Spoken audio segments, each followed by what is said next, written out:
Well, good day, friends, and welcome back to the St. Paul Handicapable Worship Service. It's so good to welcome you back once again on this November the 4th in the year of our Lord 2020. Briefly, to tell you a little bit about our handicapable ministry, if by chance this may be the first time that you've seen our worship service, the service actually started back in October of 1997 by Dr. Bill Fritz. And it was started with the premise that we would concentrate primarily on what it means to be a disciple of Jesus and following him.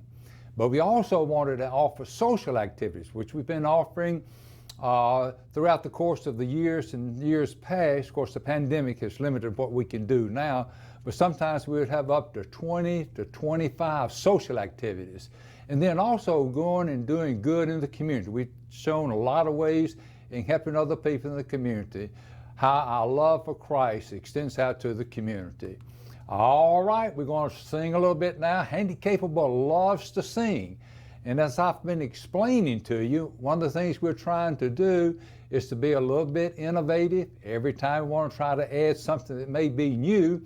And what I put together this week for us, I put together a medley of songs that are going to be sung that feature these songs. Oh, Be Careful. We're going to be singing about the Handicapable song that Terry Albright for years used to sing that song for us.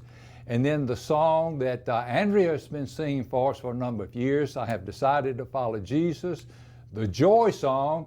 And then we're going to look and see what it means to be in the Lord's army.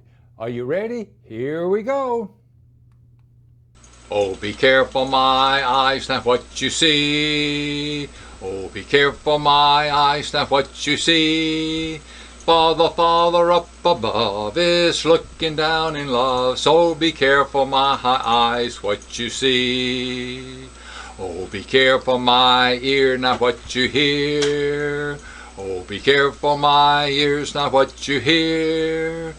For the Father up above is looking down in love. So be careful, my ears, what you hear. Oh, be careful, my tongue, not what you say. Oh, be careful, my tongue, not what you say. For the Father up above is looking down in love. So be careful, my tongue, what you say. Oh, be careful, my hands, not what you do. Oh, be careful, my hands, not what you do. For the Father up above is looking down in love. So be careful, my hands, what you do. Oh, be careful, my feet, not where you go. Oh, be careful, my feet, not where you go. For the Father up above is looking down in love. So be careful, my feet, where you go, where you go. St. Paul handicapable, we're the St. Paul handicapable, and Jesus is our Lord. Jesus, will you decide now to follow Jesus? Will you decide now to follow Jesus?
how many of you enjoyed that? Wasn't that fun? How many got up off your chair?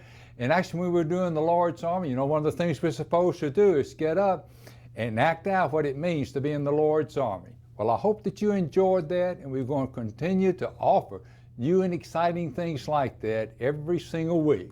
We go out and try to offer each week gold nuggets that tell about the foundation of our faith. And one of the things that we're assured of is that Jesus loves us, and it's all the time. And Gail has a tendency to remind us of that. So I put together, because a lot of you may not remember Gail, but I put together a little video clip that shows Gail in action throughout our different areas of Handicapable, and we will sing the song during that time. Now you know it, so follow along. Here we go. Every second of every minute of every hour of every day of every week of every month of every year. He loves us throughout eternity, and I pray I've made myself quite clear. All right, how many of you made it through that? I hope that you did. How many Rays fans have we got here tonight? I'm sure there are a lot of Rays fans. Renee and I have been big Rays fans for years. In fact, we've been going to Rays baseball games ever since the second year that they were in existence here in St. Petersburg. We love to go to Tropicana Field, and many of you, I'm sure, have been watching the World Series, where the Rays were engaged in playing the Brooklyn Dodgers. The other night, true story, because the game started so late, I had fallen asleep on the couch, and Lincoln, my old buddy, Great Pyrenees, said a lot of times when I'm at the couch, he lays down right beside me and everything. We both were just sound asleep, and the next thing we knew, we heard what it felt like an earthquake.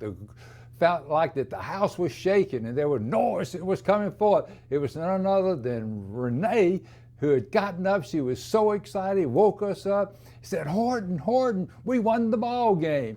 And I woke up just in time to see there was a Rosarina that had just crossed over the home plate. He was patting it down just like that. He had stolen home, and the Rays had won the game 8-7 to tie the series up to 2-2.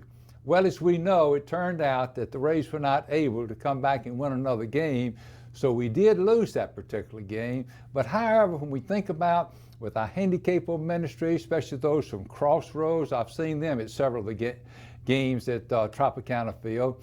What we did, we asked Jim to put together an extraordinary video clip. Now, one of the times when Renee and I had gone last year to see the Rays play, the Tampa Bay Times had put together this little clip out board where you could put a face in it, and it says Rays #1 fan. So we brought that to Handicapable. Anybody who wanted to have their picture taken as a Rays #1 fan would put their face right there, and we took all different types of pictures. And I've forgotten how many pictures that we took, but it was a large number, probably 75 or 80.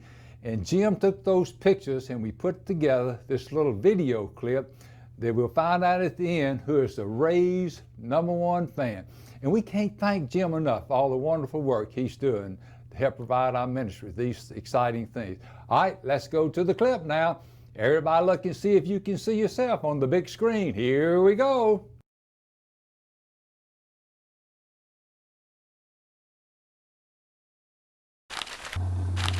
Who's the #1 Rays fan?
Wasn't that exciting?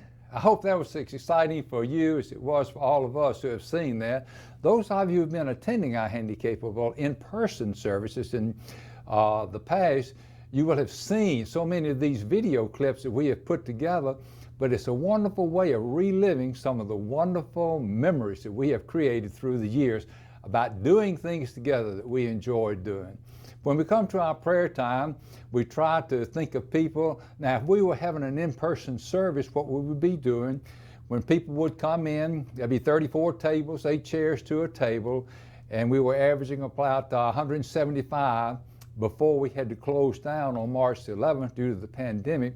But people would come in and write prayer requests on notes pads that had been left there on the tables. And then those would be collected and we would pray up individual prayers at the end of the service. And so I thought back some of the families that we've been praying for in the past. One of the families I want to lift up is a dear family that's very close to Renee and I and so many members of Handicapable.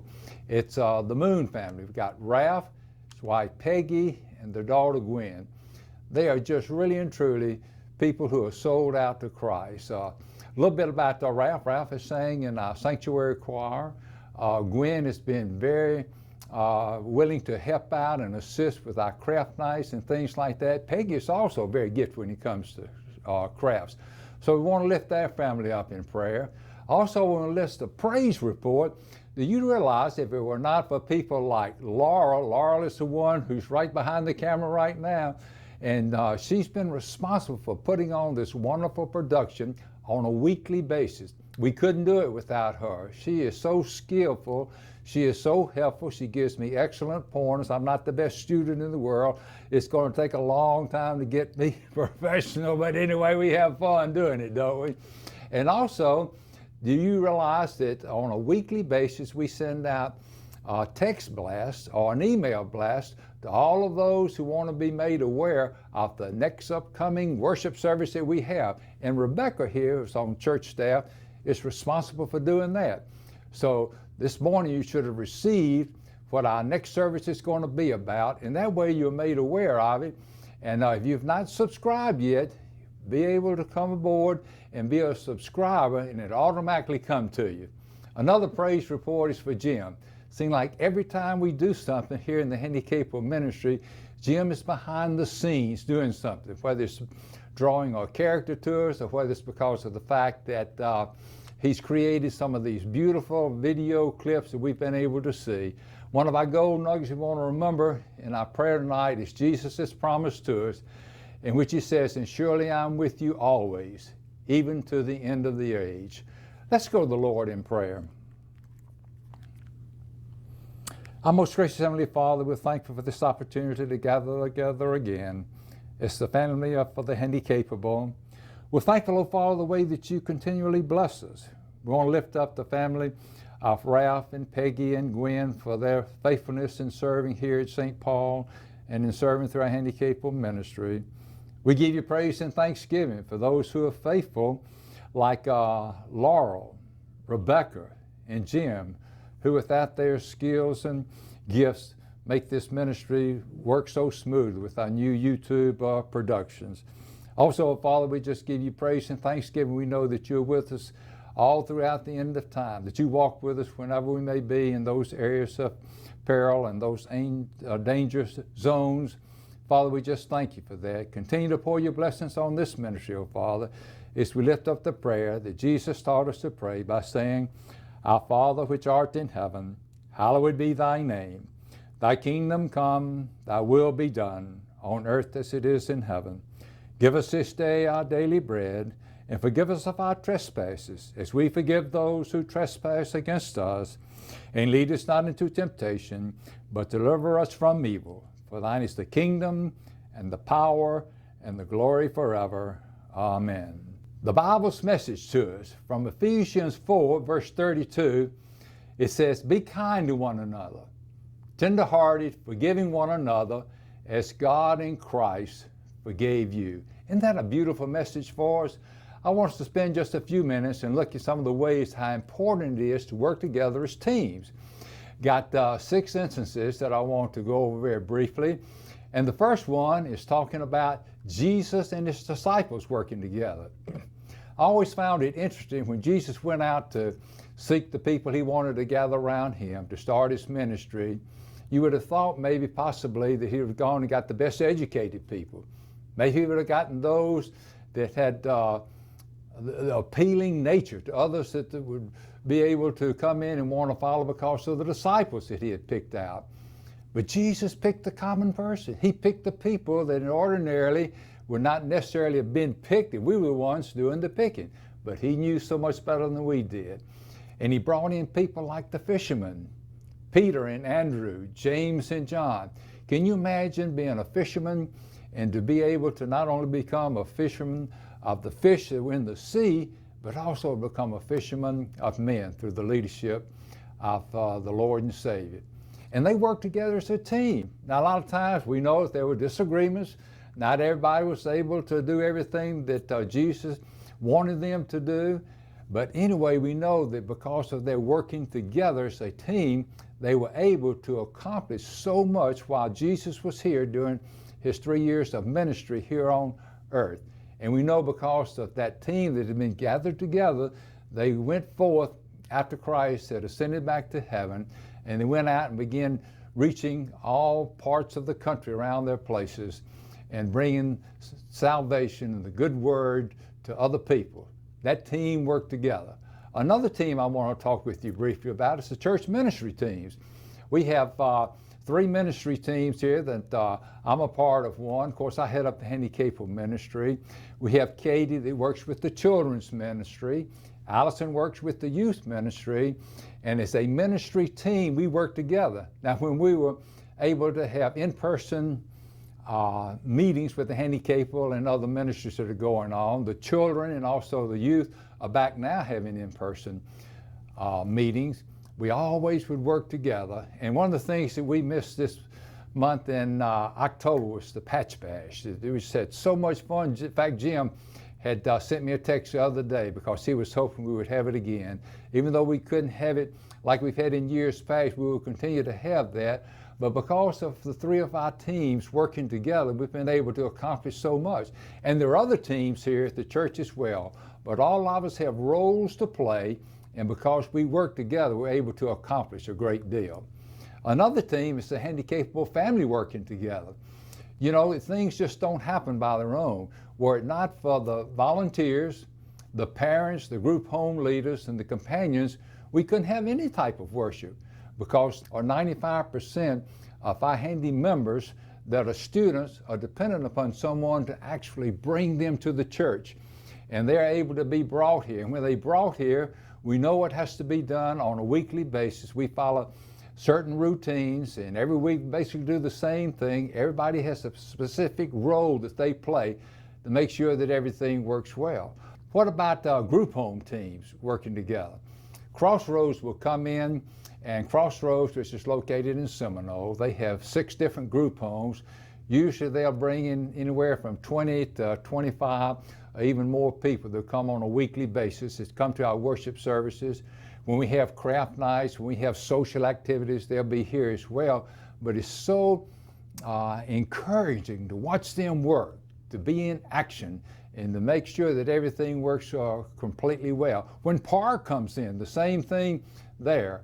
Another thing is about the handy sports teams. How many of you enjoyed a week or so ago the pesky pin that just wouldn't fall down? They were out there, the Special Olympians were out there bowling. What fun that is. But you know, we can't have fun like that were it not for all the teamwork that goes on, and it just doesn't happen without people who are behind the scenes. So we thank each of you who make up the Special Olympic sports teams. Another thing too is in our carpenter shop. We have 5 of our very most faithful members of the Handicapable ministry who are part of the carpenters team. We have Virginia, her son Chris, and Ola, who go over there and are working and building the toys. Each of them have specific responsibilities. They've been doing that for a number of months, and some of them have been doing it for years. Also, Jean and Keith have been going over there. There are pictures right there that are centered on the scene. And you notice every time that I put up something, you know who's in the scene? Jesus. If we've got Jesus on our team, we know that things are working well. And that's what we want to try to do, is keep Jesus as a part of our team. Regardless of whatever team that you may be on, if we put Jesus at the head and keep him a part of our team and ask him to be our teammate, we know, and if we follow him and the instructions he's given us in his good word, that everything will work out fine. Or it should be, and if we have disagreements, which we will have, we know we can fall back on Christ and ask him to give us guidance to work through the difficult time. Jesus is the light of the world. I love this part of our worship service because we always try to highlight the open arms of Jesus. Jesus loves everybody. If someone has their arms open, it means it's welcoming. Welcome, come in. That's what Handicapable has been doing for the last 22 years. In fact, we're just entering our 23rd year of operation because we have the open arms of Jesus. And you'll see right there, Nathan is one of the ones that's right there with Bill Fritz. He's the founder of our organization, and both of those have a shining light in them. You can see from by having an encounter with them, you know that they truly have the love of Jesus and they share it with others. Being an inspiration to others, we've got Heidi. Oh, Heidi has been one that's been just a shining star for us. That Heidi actually had the opportunity to meet Mother Teresa. Can you imagine that?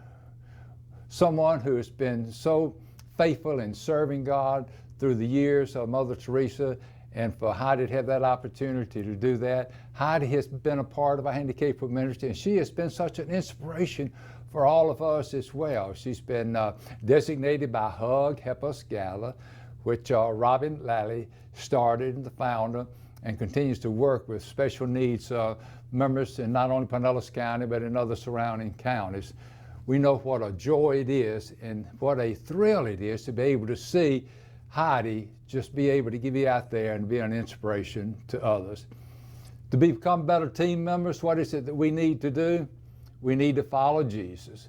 And I never get tired of saying that, because one of the things we always show a group of our Handicapable students that were there at the Riverside Retreat, where we used to go annually on our weekend retreats, and we'd gather there, and we knew that at the foot of the cross we could lay all the burdens of life that we could have. Just leave those, ask God to forgive us, and take those burdens and make the weight that's been on our shoulders to make it much lighter.